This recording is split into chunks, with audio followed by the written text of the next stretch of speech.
Introducing Cypher Capital, $100 million fund dedicated to supporting Web 3.0 projects. Welcome to the GameFi Stage, and this portion is going to be concentrating on Cypher Capital. So I'm just going to introduce Bijan from Cypher Capital, and he'll be introducing Cypher Capital, which is an exciting $100 million fund dedicating to supporting Web3 projects.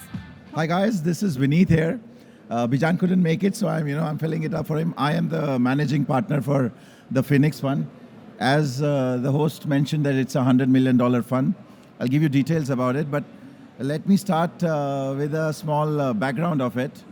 Exactly a couple of years back, I met Bijan just to chat about investing in the crypto space. Now, Bijan comes from the Bitcoin mining background. He's the guy who's building the $2 billion Abu Dhabi mining plant now. It's one of the biggest news. And he was like, I told him that we should be investing in altcoins and in the ecosystem. And he's like, oh, there's nothing bigger than Bitcoin. But somehow that discussion landed up in building the Phoenix VC Fund, which was a $10 million fund initially and invested in super game changers like Casper Labs, which I remember correctly opened up at 1000x.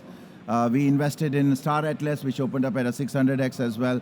So again, X's don't count, but the point is we invested in projects, startups, which really are changing the way the blockchain ecosystem is evolving. So you're talking about DeFi platforms, you're talking about GameFi and play-to-earn projects that we have invested in. So that's how the background was. Luckily, the fund at its peak had a 50x, that is $500 million assets under management. In fact, Casper's holding in itself was 250 million when it launched up. So that's how the background of Cypher Capital comes. We had a great run in the last 2 years, and then we thought of changing this and becoming a bigger play in this segment. And Cypher Capital was launched was that. So Cypher Capital is the follow-on fund to $100 million fund that is looking to invest in game-changing blockchain startups across the globe.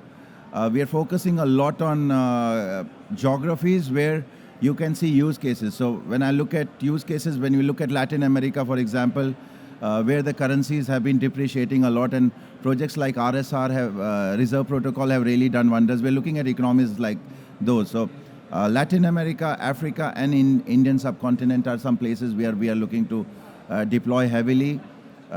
As I mentioned, DeFi is one of the key focus areas. Play-to-earn is a key focus area. We're doing a lot of layer 1 solutions as well. Chain-wise, we're looking at Matic ecosystem. We are looking at Binance Smart Chain ecosystem as well. So that's a bit of a background on us. We are located in Dubai. And interestingly, we are building up Dubai's first informal blockchain hub as well. This is something that will be a 12,000 square feet area in JBR where crypto startups can come, enjoy, chill out, work, have fun. It's not a stress, like it's not a full work on mode, but somewhere where you can meet fellow entrepreneurs, you can meet investors, and you can get any help with regards to legislation as well as setting up a company. We are supported in this initiative with CVVC, who is the authority that issues licensing to blockchain startups in UAE at the moment. They have the crypto valley at DMCC. So that's one of the other initiatives that we are looking to build up. Again, for us, great to be at AIBC because we've met a lot of good startups across these events that we have participated. In fact, in the last event, which was done by Global Blockchain, we invested in one of the startups, Prasaga. We are happy to increase our investment in Cross the Ages, thanks to one of their advisors who is there in the red, Irina. So for us, amazing to be at these places because we meet bright people who are trying to do something amazing in the blockchain ecosystem. And I think that's more about us. We are in fact having the launch party today evening at Blue Waters, where Aiken will be performing as well. I think invites have been sent out in the morning.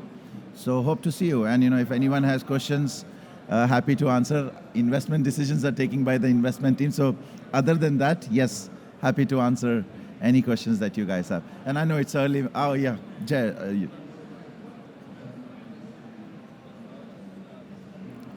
So when it comes to ticket size, we have mostly focused ourselves on the $100,000 to $500,000 ticket size. Our biggest investment has been $1.6 million. One of the things that, everyone, because this is a very critical question, what is the ticket size? We have seen projects which have not even given us a $50,000 allocation sometime. I remember me and Bijan going and meeting the Mintrest team here. Mintrest is being co-founded by a team that has built freelancer.com. They were offered $1 million. In the end, we only got a 50,000 allocation. So ticket sizes are very inconsequential in this segment. Another relevant question that comes out of it is, what is the stage we are looking at? 80% of our funds are deployed with partner VCs. That means the due diligence and the work has been done by a partner. So partners include someone like Shisha Finance and Alphabet. Partners include Master Ventures, LVT Capital, New Tribe Capital. We deploy post that. But 20% of our funds are always meant for projects like which are in the seed stage, which are early, which are not backed by something, but are trying to do something crazy. So across the ages was something that I met again during Global Blockchain Summit, and it was seed stage, and we went on and invested in them. Any other? Yeah.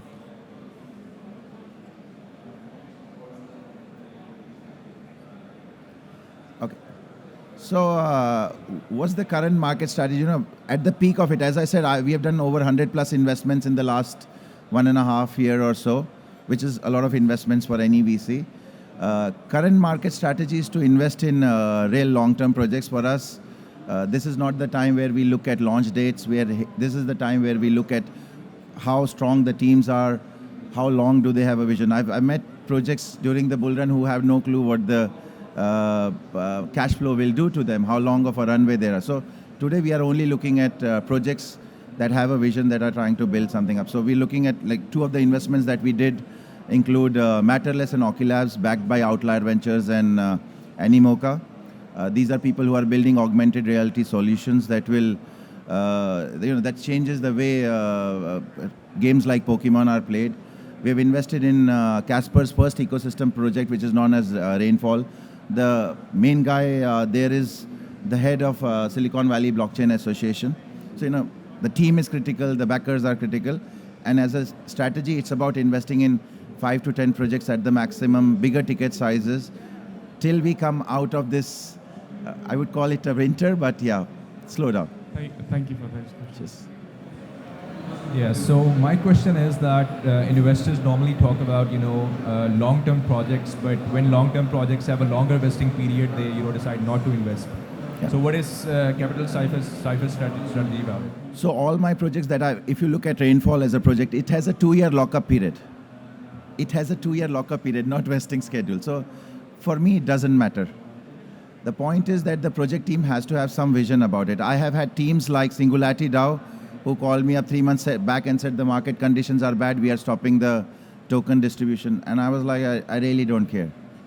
So again, this is a complex part of being a crypto investor compared to a equity investor. Equity investors come with a mindset of a 5-year lock-in period, because that's what the fund duration is. But with crypto investors, it's the reason why they have not been in the the equity side is because they want liquidity. I used to run a startup for 8 years, which was valued at $8 million, and COVID came and overnight it was gone to zero. There was no secondary market to it. So as founders, you also have to understand that crypto VCs also look at liquidity and getting some exits, because unbooked profits are actually virtual things. So we're looking at being long term, but of course, there is profit taking that happens. And any VC who says that I don't sell, I'm sorry, I don't think that is legit. So. But we don't dump. That's another thing. Cool. Any other question? Anyone? Yeah.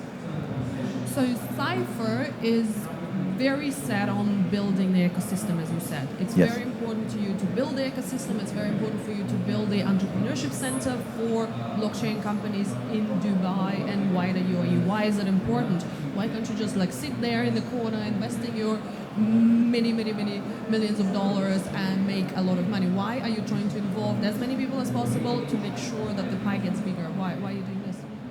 So what I have seen during my startup time, as well as with one of the projects after which we got started, it's known as Singularity DAO, that entrepreneurs, are still needing a lot of things, and all the advisors that they have been getting are like, they don't have a skin in the game. It's just a general advice and stand on the side. For us, when we are building this ecosystem, the whole objective is to support these startups all through.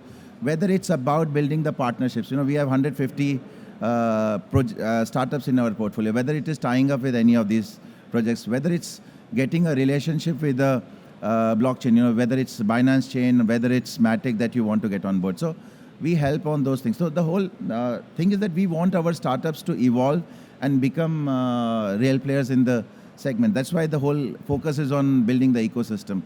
It's about being the smart money in the system, so that our money goes a longer way than everyone else. Any other questions, guys?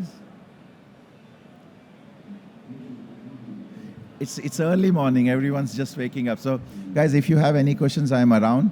You can anytime ask me a question. How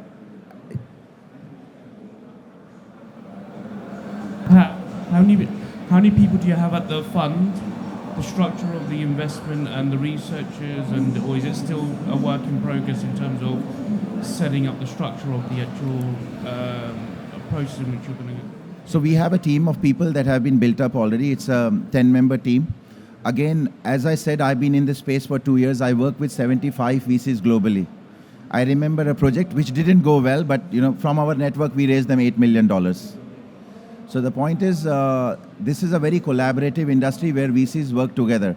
So no matter if you have a 8-member or a 10-member team, those 75 VCs and their analyst teams are actually a part of it. So I have Kurt from LD Capital behind. He also helps us with the deal. And it's a collaborative set of system where everyone evaluates and helps everyone else get on the good project. So yes, we have a team of people, but we also have an amazing network of people like Irina, like Kurt, like Iman, who help us with projects, with due diligence, with everything. Fantastic, thank you. Perfect. Anyone else, guys? There are entrepreneurs at the conference, and they're watching you as well. How can they come and pitch you their amazing project? Can you share the details? Again, guys, I've been a startup founder for 12 years.